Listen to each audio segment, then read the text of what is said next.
நம்ம ஏற்கனவே சொன்ன மாதிரி அந்த அழுத்தத்தை விட அந்த இன்ஃப்ளமேட்டரி ரியாக்ஷன், அங்கே இருக்கிற அந்த நீர் கோத்துட்டு இருக்கிறது, அந்த நரம்பு இரிட்டேஷன் பண்ணுறது, அதுதான் வந்து மெயின் காரணமாக இருக்கிறதுனால physiotherapy works well for majority of the patients. Okay doctor, அப்போது எல்லாருக்கும் ஃபிசியோதெரப்பி போதுமா?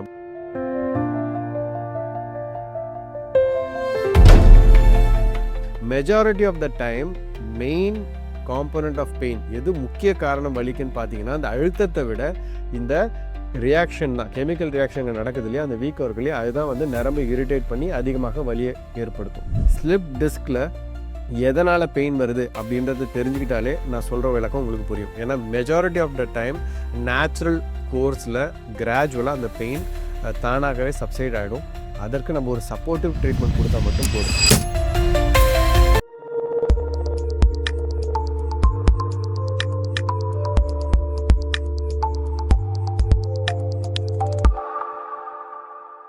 வணக்கம், என்னோட பேர் doctor Vijayaraghavan, spine specialist from Chennai.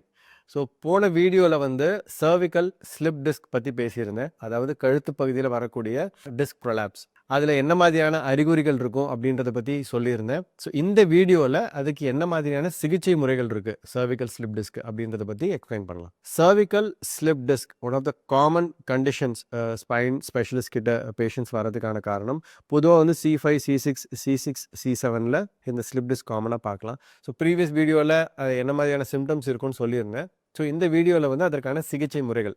So என்ன ட்ரீட்மெண்ட் அப்படின்னு கேட்டிங்கன்னா, கீழ் முதுகில் லம்பார் டிஸ்க் ப்ரொலாப்ஸ் பற்றி நான் பேசியிருப்பேன். அதுக்கு என்ன ட்ரீட்மெண்ட் சொல்லணும் அதே தான். ஸோ ஒரே வார்த்தையில் சொல்லணும்னா பொறுமையாக இருக்கிறது, பேஷன்ஸாக இருக்கிறது, இதுதான் வந்து ட்ரீட்மெண்ட்.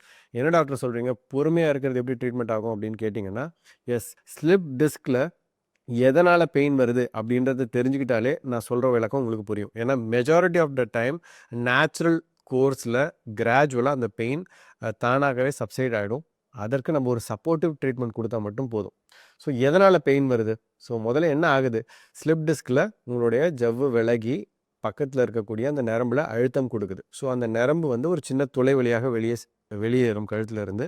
ஸோ அந்த துளை அடைக்கப்படும் அண்ட் அந்த வெளியேறிய அந்த டிஸ்க் ஃப்ராக்மெண்ட் நரம்பில் அழுத்தம் கொடுக்கும். ஸோ வலி ஏற்படுவதற்கு ரெண்டு காரணம். ஒன்று வந்து அந்த டிஸ்க் ஃப்ராக்மெண்ட் வந்து நரம்பை அழுத்துறதுனால அந்த மெக்கானிக்கலாக வலி இருக்குது. ரெண்டாவது, அந்த அழுத்தத்தினால அந்த நரம்பில் வீக்கம் ஏற்படும். அண்ட் அந்த ஏரியா ஃபுல்லாக ஒரு சின்ன வீக்கம் இருக்கும், இன்ஃப்ளமேட்டரி ரியாக்ஷன் சொல்லுவோம், நீர் கோத்துட்டு இருக்கிற மாதிரி.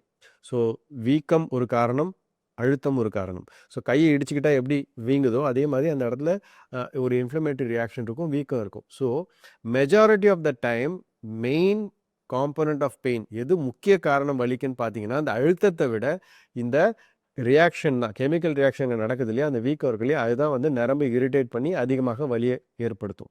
ஃபார் எக்ஸாம்பிள், கையில் இடிச்சுக்கிட்டா அந்த வீக்கம் எப்படி சில நாட்களில் குறைஞ்சிருதோ, சில மணி நேரத்தில் குறைஞ்சிருதோ, நீங்கள் ஜஸ்ட் ஒரு ஐஸ் பேக்ஸ் கொடுக்குற மாதிரி கழுத்தில் ஏற்பட்ட இந்த வீக்கமும் சில நாட்களில் சில வாரங்களில் கொஞ்சம் கொஞ்சமாக குறைஞ்சிரும். பட் அது வரைக்கும் நான் அந்த வலியை பொறுத்துக்கணுமான்னு கேட்டால் இல்லை.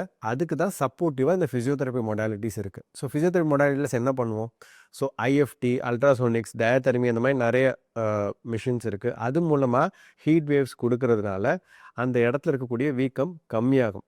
அண்ட் அகெயின் சுற்றி இருக்க தசைகள்லாம் வந்து டைட்டாக ஸ்டிஃபாக இருக்கும், ஸ்பாசம்னு சொல்லுவோம். ஸோ அதுவும் இந்த மொடாலிட்டிஸ் மூலமாக கொஞ்சம் ரிலாக்ஸ் ஆகும். இது இல்லாமல் இந்த மொடாலிட்டிஸ் எல்லாமே வந்து ரத்த ஓட்டத்தை அதிகப்படுத்தும். ஸோ ரத்த ஓட்டத்தை அந்த இடத்துல அதிகப்படுத்தும் போது அந்த இடத்துல அந்த புண் ஆறுவதற்கான தன்மை வந்து நேச்சுரலாக உருவாகுது, அந்த இன்ஃப்ளமேஷன் குறையுது. ஸோ இதெல்லாம் ஒரு சப்போர்ட்டிவ் ட்ரீட்மெண்ட். இதுலேயே அவங்களுக்கு வந்து கொஞ்சம் பெயின் கம்மியாகும். இது இல்லாமல் வீக்கம் குறையறதுக்கு சில மாத்திரைகள் இருக்குது, அதை உங்களுடைய மருத்துவர் பரிந்துரைப்பார், அதை நீங்கள் சாப்பிட்லாம். இது இல்லாமல் நரம்பை ரிலாக்ஸ் பண்ணுறதுக்கு, நரம்புனால் ஏற்படக்கூடிய வலியை குறைக்கிறதுக்கும் நரம்புக்கு சில விட்டமின் மாத்திரைகள் இருக்குது, அதை சாப்பிட்ற மாதிரி இருக்கும். இது இல்லாமல் சம்டைம்ஸ் ட்ராக்ஷன், அதாவது ஒரு சின்ன வெயிட் போட்டு கழுத்தில் ட்ராக்ஷன் மாதிரி பண்ணுவாங்க. ஸோ அது என்ன பண்ணுதுன்னா அந்த துளை வந்து கொஞ்சம் பெரிதாக்கும். ஸோ கையில் ஒரு ரப்பர் பேண்ட் கட்டியிருக்கீங்க, டைட்டாக நசுக்கிட்டு இருக்கு, கொஞ்ச நேரத்துக்கு அந்த ரப்பர் பேண்ட் எடுத்து விட்டிங்கன்னா ஒரு ரிலாக்ஸ்டாக ஃபீல் வருதுல்ல, அந்த மாதிரி ட்ராக்ஷன் என்ன பண்ணுதுன்னா அந்த துளையை வந்து கொஞ்ச நேரத்துக்கு பெரிதுபடுத்தும். அந்த பெரிதுபடுத்தும் போது அந்த நரம்பு தானாகவே வீக்கம் கொஞ்சம் கம்மியாகும், சுற்றி இருக்க அந்த ஃப்ளூயிட்லாம் கொஞ்சம் குறையும். ஸோ ட்ராக்ஷன் வந்து சில சமயம் ட்ரமாட்டிக்காக பெயின் ரிலீஃப் கொடுக்கும். சிலருக்கு ட்ராக்ஷன் வந்து சூட் ஆகாது, அது உங்கள் physiotherapist will decide. So traction, IFT, ultrasonics and some medications, இது எல்லாமே வந்து அந்த பேஷண்ட்டை கொஞ்சம் கம்ஃபர்டபுளாக வச்சுக்கும். இதை தவிர கீழ்முதுல சொல்லியிருப்பேன், ஒரு சின்ன இன்ஜெக்ஷன்ஸ் போடலாம், நர்வ் ரூட் பிளாக் போடலாம், அது மூலமாக வலி இன்ஸ்டண்ட்டாக நிவாரணம் கிடைக்கும்னு.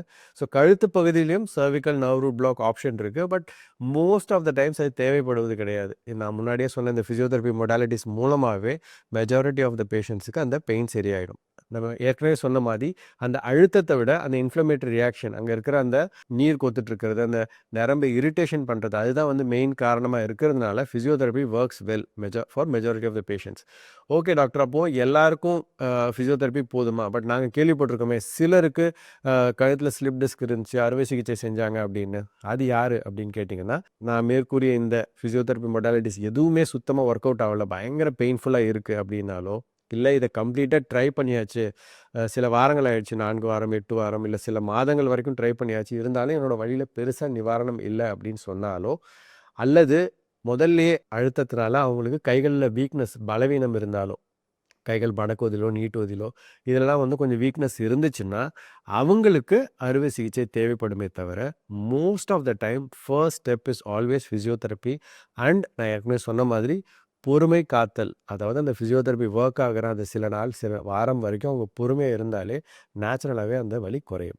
பட் அந்த அறுவை சிகிச்சை தேவைப்படக்கூடிய அந்த மைனாரிட்டி பேஷண்ட்ஸ் அவங்க இருக்காங்க இல்லையா? ஸோ என்ன மாதிரியான அறுவை சிகிச்சை, அது ரிஸ்க்கா, அது சேஃபாக பண்ணலாமா, கழுத்து பகுதியில் அறுவை சிகிச்சை பண்ணால் எப்போ நான் திருப்பி நார்மல் ஆக்டிவிட்டீஸ் போகிறது, இந்த மாதிரி நிறைய கேள்விகள் வரும். ஸோ அதை பற்றி என்னோட அடுத்த வீடியோவில் உங்களுக்கு நான் சொல்கிறேன்.